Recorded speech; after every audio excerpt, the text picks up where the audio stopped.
Bonjour monsieur, plus que 7 jours pour vous mobiliser pour la région. Bonjour madame. Benjamin Lancard est sur le pied de guerre.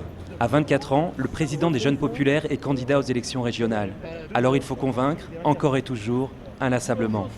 Un candidat certes jeune, mais déjà bien rodé quand il répond aux questions d'une journaliste de France 2. C'est pas quand même un petit blues du militant UMP? Franchement, vous nous voyez sourire aujourd'hui. Franchement, chez les Jeunes Populaires dans toute la France, il y a 15 à 20 jeunes qui vont être en position éligible. J'espère qu'ils seront élus ce week-end.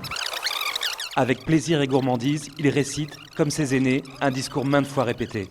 Franchement, en Ile-de-France, plus qu'ailleurs, c'est facile de proposer et dans le même temps de ne pas parler de nos adversaires qui se font mal eux-mêmes. Mais en politique, il faut avant tout savoir exister médiatiquement. Mission accomplie haut la main par Benjamin. En tout cas, c'est vrai qu'il a fait parler de lui grâce au LibDub. Donc finalement, bon, ça a été un peu critiqué, mais en même temps, moi je me suis dit, bon, après tout, c'est original, il est peut-être un peu de son temps. Tous ceux qui veulent changer le monde, venez marcher, venez chanter. Tous ceux qui veulent changer le monde, venez marcher à mes côtés. Benjamin a choisi le quartier populaire du 10e arrondissement de Paris. Pas vraiment une terre de prédilection pour un jeune UMP. Il y croise d'ailleurs par hasard un ténor du PS, Arnaud Montebourg. Bonjour monsieur le député, Benjamin Lancard, je m'occupe des jeunes de l'UMP. Vous allez bien? Enchanté. Bon courage à vous. Qu'est-ce que vous pensez des jeunes quand même qui s'investissent en politique? Vous feriez le LibDub des jeunes UMP? Le prochain LibDub des jeunes UMP? Pardon? Vous feriez le prochain LibDub des jeunes UMP avec nous? C'est quoi ça? Vous savez le clip avec les ministres qui dansaient? C'était ridicule ça. Ah, c'était... Surtout changer le monde, je trouve que vous le changez mal. Après un premier tour désastreux pour l'UMP, chacun y va de son analyse. Mais pour Benjamin, pas de langue de bois. Globalement, la droite n'a pas bossé énormément depuis 15 ans, il faut quand même dire la vérité. Parce que c'est vrai que quand on a le vent de face nationalement à Paris, il y a quand même un électorat qui demande une droite d'avant-garde et que peut-être qu'aujourd'hui, on n'arrive pas à le montrer, qu'on est assez avant-gardiste.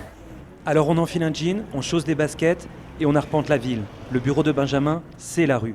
Et pour convaincre, tous les moyens modernes sont bons. Enfin, vous savez, la politique, c'est pas toujours se différencier, c'est juste essayer de faire ce qu'on fait avec beaucoup d'énergie, avec une grande rigueur et une grande constance. Et puis avec peut-être en effet des méthodes un peu plus nouvelles, c'est clair, en tweetant, en faisant du Facebook, en faisant des LibDub. Mais la vérité, c'est qu'à un moment donné, ce qui compte, c'est est-ce que vous êtes bien avec les gens. Si vous n'aimez pas les gens, changez d'activité. Au siège de l'UMP, on suit le jeune prodige de près. Benjamin a été placé en position éligible sur la liste en Ile-de-France, mais les places sont chères. Alors pour être investi par le parti, mieux vaut pouvoir compter sur des soutiens au plus haut niveau, comme Ange Sidbon. Sa volonté d'être sur le terrain, le fait qu'il ait des idées et qu'il prenne l'initiative, l'agglomération de ces trois qualités font que ça lui donne pour l'avenir, je pense, des chances d'émerger. Mais avoir des soutiens haut placés ne suffit pas. La politique, c'est une affaire d'équipe. C'est un travail qui demande beaucoup de rigueur et là-dessus, c'est vrai qu'il a beaucoup de courage. C'est un bon président? Ah oui. Oui, c'est un président de travailleur. Il bosse énormément. Il est créatif, du coup on le voit partout, vous l'avez bien vu, c'est le LibDub, c'est à chaque fois des nouvelles idées. Ce qui le rend, ce qui mine de rien le fait connaître.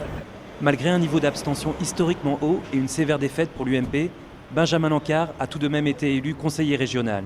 Alors, la prochaine étape? Et dans 2 ans, les législatives, on y pense? J'en rêve même. Mon rêve, c'est ça, c'est d'être élu à l'Assemblée nationale, évidemment. Mais dans le 10e, à mon avis, c'est pas dans 2 ans, il faudra y penser, c'est dans une dizaine d'années. Mais à quoi ressemblera le rêve de Benjamin Lancard dans 10 ans? Les jeunes populaires, ouais, c'est les jeunes UMP. Ah bah oui, c'est ça, je Ouais. me disais. Vous nous connaissez? Moi, je suis le président des Jeunes Populaires. Ah oui, vous êtes l'UMP, Voilà. regardez alors. Pourquoi alors? Dans tous les cas, se donner du temps semble plus prudent. Bonjour, les élections régionales dimanche, 2e tour. Merci.